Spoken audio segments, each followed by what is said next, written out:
Haleluya.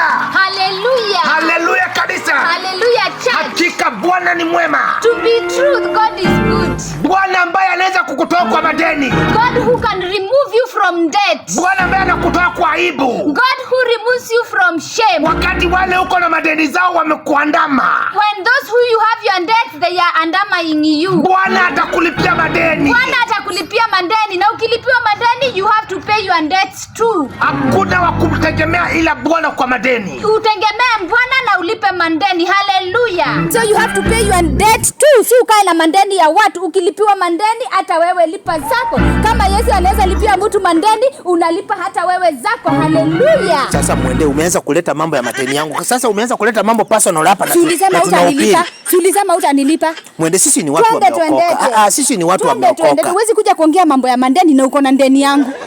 Hallelujah. Basi endelea. Lipa. God, Mungu akikulipia madeni hata na wewe lipa zako. Praise God. Sema amen.